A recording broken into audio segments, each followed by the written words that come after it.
Welcome to your 20-minute podcast with David Brower, where we do our best to give you useful information in 20 minutes or less. Now, here's your host, 5-time Voice Arts Awards nominee, David Brower. Thanks, Allan. This is David Brower with your 20-minute podcast. Our special guest today from New York City is Jason Kolinsky, and he is Save the Cat. He's the marketing guru behind this fascinating screenplay software and program. And welcome to the show, Jason. Glad to have you here.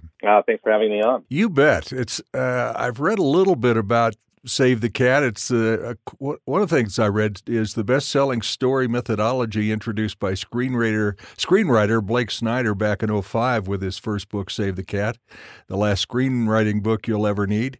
And so that was the start of it, and now it's just grown exponentially. That's right. I mean, we've been incredibly fortunate. The impact of Save the Cat and Blake Snyder, his work has just been through the roof, and we've been incredibly fortunate that it's really been it's impacted creative culture in a pretty significant way. We talked before we started the show here about the word of mouth and how fascinating it just kind of shows up in pop culture. And you ran into an experience just yesterday, right? That's right. So just yesterday, just on last night, watching the Colbert Show, he had a guest, Thomas Nelson, who wrote A Night at the Museum, as well as on Reno 911, and he just went ahead and mentioned Save the Cat just organically.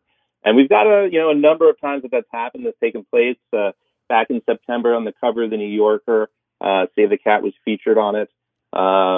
It's in a crazy place, just like Teen Titans, the cartoon. They went ahead and did an entire segment on Save the Cat as well. Oh my gosh! Yeah. And then one thing I saw was in the first season of the Romanoffs, the guy's in the bookstore and he's looking. It's the Save the Cat book. That's right. That's right. I mean, it's subtle, but it's in your face. It's fascinating. Yeah, he picks up the book and he does like a quick reference to it as well. So it just even. I mean, to your point, the Romanoffs, even last September being, around the New Yorker, it's still just as relevant today as it was, 15 years ago.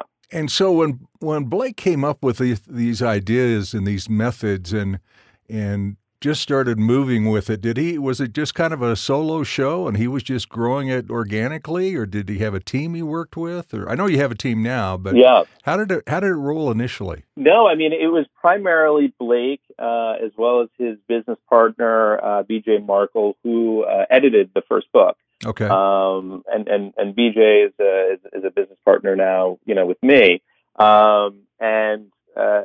It started very much with, the first book, Save the Cat, and then Save the Cat Goes to the Movies, and his third and final book before he passed away, was Save the Cat Strikes Back. And what the business was primarily based on, of course, was the portfolio of books, and then the introduction of the software. And what Blake would do, he would also go around and host, a tremendous amount of weekend intensive courses, and would have events where he would go ahead and draw a pretty decent sized crowd, both domestically as well as internationally. I know he did one in Beijing that went incredibly well. Wow. Just the fact that it's showing up in pop culture fascinates me. How do people hear about you in such a way that they want to go to your workshop? Or is there some kind of marketing thing that you do? Is it organic? Is it word of mouth? How do those things come to true? I mean, a lot of it had been organic. I mean, just the fan base and the people that, people really just gravitated to the language of Save the Cat. So, the analogy that I like to, really pull together is that, if English is the international language of business, mm-hmm. then Save the Cat, what Blake did is very much the language of storytelling. And people have just been embracing the simplicity of it. So I think when Blake wrote this, he wrote this from standpoint of a working screenwriter. He worked on a number of different films and sold a number of different scripts. And his last one that he worked on was How to Save a Dragon, the first one. Okay. And, at the very end of the movie, there is, recognition of that. Special thanks to Blake. Nice. I just saw the second one. It was yeah. so good. So good, right? Yeah. It's fantastic.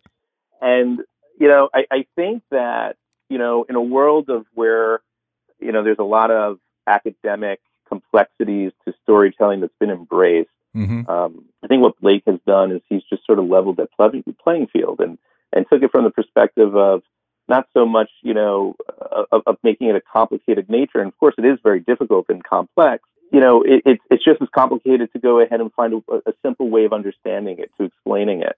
And from a perspective of someone who just absolutely loves film, Gotcha. loves going to the movies.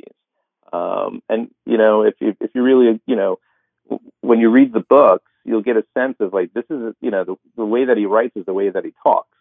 So it isn't, an intelligentsia aspect to it. It's really very much like, I love movies and this is the way that I write movies and let's go ahead and start, deconstructing, all your favorite films and see if there's a common theme to anything that's been a commercial success. So the book basically is him doing storytelling about how to do this, it sounds like. That's right. I mean, I think that there are a number of things that you end up learning that's incredibly useful. One, of course, is the beat sheet, the 15 beats to a film, and essentially that there are, to any commercially viable film, there's 15 beats to that story.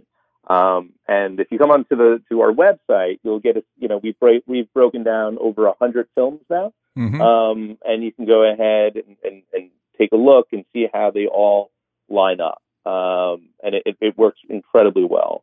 The next is that you really learn a bit about genres and his take on genres are incredibly helpful, as well as really sort of digging into the log line. And that log line is essentially your elevator pitch. Okay. You're going to go ahead and explain your story in, 1 minute. If you're in a room, how do you go ahead and tell that story? Yeah. And so he breaks that down for the reader as well. Fascinating.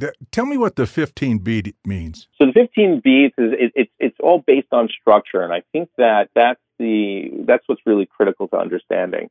This is a methodology and an approach to structuring a screenplay that that works, that it makes sense, that is incredible, compelling, as well as just bulletproof. So if you're going to get into a room with anyone, so whether that's a director or a casting agent or whatever it may be, to go ahead and explain your story, it's the idea that it's a set of a common language that you can go through and say, hey, listen, okay, how does the story unfold? Okay, the opening image is this, and it sets the tone for the film. Okay. There'll be a all is lost moment as well. So where your hero, Gotcha. It's just the bottom of the barrel. It's at the end of it. You're like, okay, I get that. So once you start reading through that and understanding these beats, you'll start looking at movies a whole totally different way. Wow. You're like, oh, all right. So this is where we're getting into Act 2, and we're starting to see, all the fun and games. That's what's going on. Fascinating. With the story. I'm a huge movie fan, so I'm definitely going to get that book. What's funny to me is my mind goes a little off the course every once in a while. But when you're talking about the 15 beats, I'm going, well, most NFL teams start a game with 15 program plays that they know that's what they're going to do. 1 through 15, no question, end of story. And I'm sure there's not any relevance to that, but it seemed like it was kind of an interesting comparison a little bit. I mean, I think at the end of the day, what you're referring to is that there's likely a structure to it. Yeah, exactly right. Exactly right. And what goes on within that structure, could be endless. Yeah. There's a lot of creativity that goes into that.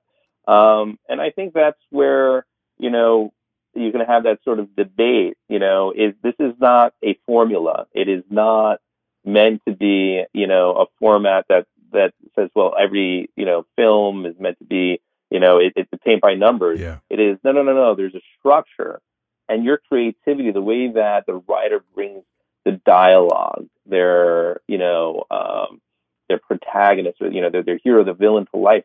That's the magic. That's incredibly difficult. That's Yeah. the magic. This is just, hey, a common set of language for anybody that's involved in the process to really gather around and work through. It makes something that's incredibly seemingly daunting, achievable. How fascinating. And that's what we focus on around our workshops.